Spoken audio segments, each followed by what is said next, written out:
Bienvenidos a Senderos del Espíritu, queridos amigos del alma. En el episodio de hoy, nos sumergiremos en las profundidades de una pregunta que ha intrigado a muchos a lo largo de los siglos: ¿cuáles son realmente las diferencias entre ser católico y ser cristiano? ¿Son simplemente dos caras de la misma moneda espiritual, o hay matices importantes que los distinguen? Prepárense para un viaje fascinante a través de la historia, la tradición y la fe, mientras desentrañamos juntos este misterio celestial. Antes de adentrarnos en las diferencias, es crucial entender que tanto el catolicismo como las otras denominaciones cristianas comparten una raíz común: la fe en Jesucristo como el Salvador de la humanidad. Ambos se basan en las enseñanzas de Jesús y los apóstoles, y consideran la Biblia como texto sagrado. Sin embargo, con el paso de los siglos, especialmente tras la Reforma Protestante del siglo XVI, surgieron diferencias significativas que hoy definen estas distintas expresiones de fe. Ahora, exploremos en detalle estas diferencias. 1. Autoridad y jerarquía. La Iglesia Católica se caracteriza por una estructura jerárquica clara y definida. En la cúspide de esta pirámide se encuentra el Papa, considerado el sucesor de San Pedro y vicario de Cristo en la tierra.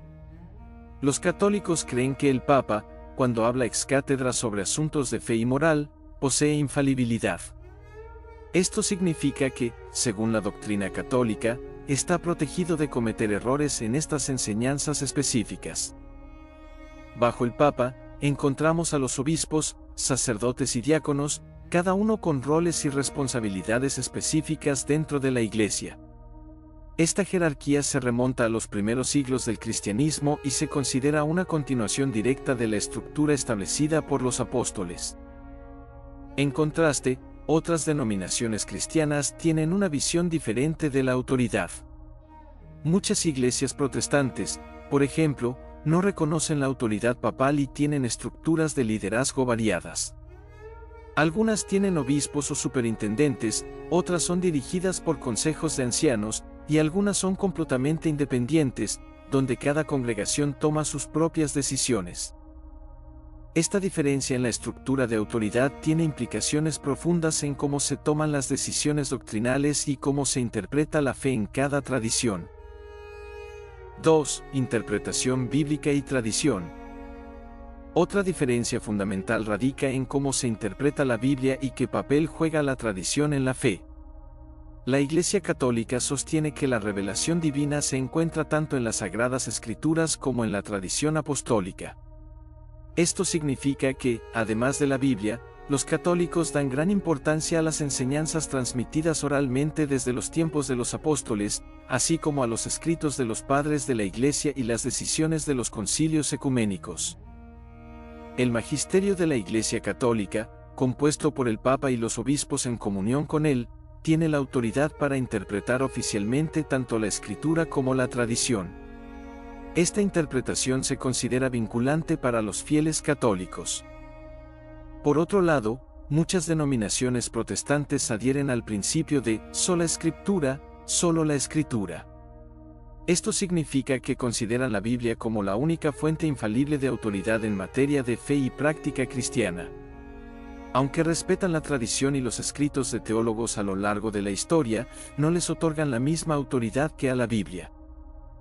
Esta diferencia lleva a interpretaciones divergentes de ciertos pasajes bíblicos y a prácticas religiosas distintas. Por ejemplo, la interpretación católica de Mateo 16, 18-19, donde Jesús le dice a Pedro: «Sobre esta roca edificaré mi iglesia», es vista como la base para la autoridad papal.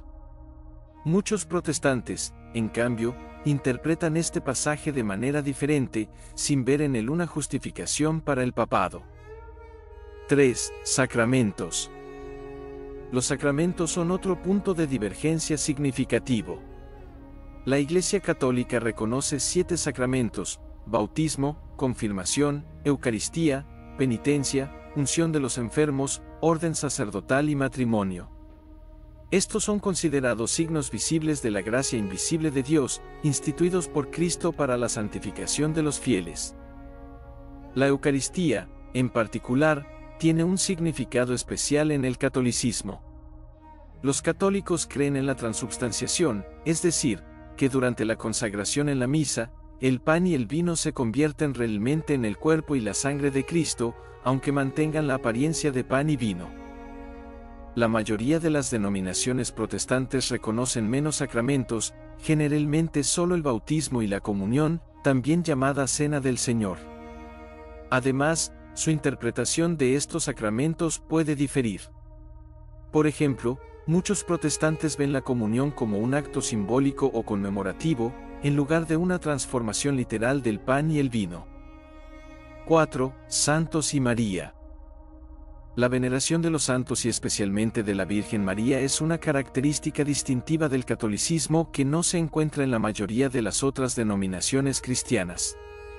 Los católicos creen que los santos, habiendo alcanzado el cielo, pueden interceder por los fieles ante Dios. María, en particular, ocupa un lugar especial en la devoción católica, siendo venerada como la Madre de Dios y considerada un modelo de fe y obediencia. Los católicos practican la oración a los santos y a María, pidiéndole su intercesión. Esto se refleja en prácticas como el rezo del rosario, las novenas a los santos y las celebraciones de sus fiestas en el calendario litúrgico. La mayoría de las denominaciones protestantes, en cambio, no practican la veneración de los santos. Aunque respetan a María y a otras figuras bíblicas como ejemplos de fe, generalmente no les rezan ni buscan su intercesión. La visión protestante es que los creyentes pueden y deben dirigirse directamente a Dios en oración, sin necesidad de intermediarios. 5. Purgatorio y vida después de la muerte. La doctrina del purgatorio es otra diferencia significativa. Los católicos creen en el purgatorio como un estado o proceso de purificación después de la muerte para aquellos que mueren en gracia de Dios pero que aún necesitan ser purificados de los efectos del pecado antes de entrar en la plena comunión con Dios en el cielo. Esta creencia está ligada a la práctica católica de orar por los difuntos y ofrecer misas por las almas del purgatorio, con la idea de que los vivos pueden ayudar a los muertos en este proceso de purificación. La mayoría de las denominaciones protestantes no aceptan la doctrina del purgatorio. Generalmente creen que después de la muerte, el alma va directamente al cielo o al infierno, basándose en la fe de la persona y la gracia de Dios. Para muchos protestantes, la idea del purgatorio parece contradecir la suficiencia del sacrificio de Cristo para la salvación. 6. El papel del clero y el celibato. En la Iglesia Católica, los sacerdotes son vistos como representantes de Cristo y de la Iglesia, con el poder de administrar los sacramentos. El sacerdocio católico está generalmente reservado a hombres célibes, aunque hay excepciones en algunos ritos orientales de la Iglesia Católica. El celibato sacerdotal se considera una disciplina que permite al sacerdote dedicarse completamente al servicio de Dios y la Iglesia. Esta práctica tiene raíces históricas y teológicas profundas en la tradición católica. En contraste, la mayoría de las denominaciones protestantes permiten que sus pastores o ministros se casen. Además, muchas iglesias protestantes ordenan mujeres como pastoras, algo que la Iglesia Católica no hace para el sacerdocio. La visión del papel del clero también difiere. Mientras que en el catolicismo los sacerdotes tienen un papel sacramental único, especialmente en la celebración de la Eucaristía, en muchas iglesias protestantes el pastor es visto más como un predicador, maestro y líder espiritual, sin el mismo énfasis en el papel sacramental. Como podemos ver, aunque católicos y cristianos de otras denominaciones comparten una base común en la fe en Cristo, existen diferencias significativas en doctrina, práctica y organización. Estas diferencias han evolucionado a lo largo de siglos de historia y reflexión teológica. Es importante recordar que estas diferencias no disminuyen la sinceridad o la profundidad de la fe de ningún grupo. Más bien, reflejan distintas interpretaciones y tradiciones dentro del rico tapiz del cristianismo. Cada camino ofrece su propia forma de acercarse a Dios y vivir la fe cristiana. En última instancia, lo más importante es la sinceridad y el amor con el que se vive la fe, independientemente de la denominación. Como dijo Jesús, por sus frutos los conoceréis, Mateo 7:16. La verdadera medida de nuestra fe se encuentra en cómo amamos a Dios y a nuestro prójimo. Espero que este viaje por los senderos de la fe haya iluminado tu camino y despertado tu curiosidad.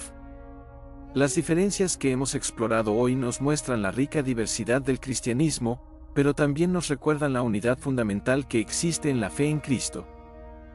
Si te ha gustado este contenido y quieres seguir explorando temas fascinantes sobre espiritualidad, no olvides suscribirte a Senderos del Espíritu.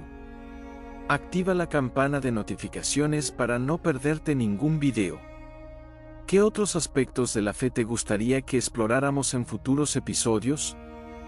Déjanos tus comentarios abajo. Recuerda, sea cual sea tu camino espiritual, lo importante es recorrerlo con amor, compasión y apertura de corazón. Hasta la próxima, amigos del Espíritu.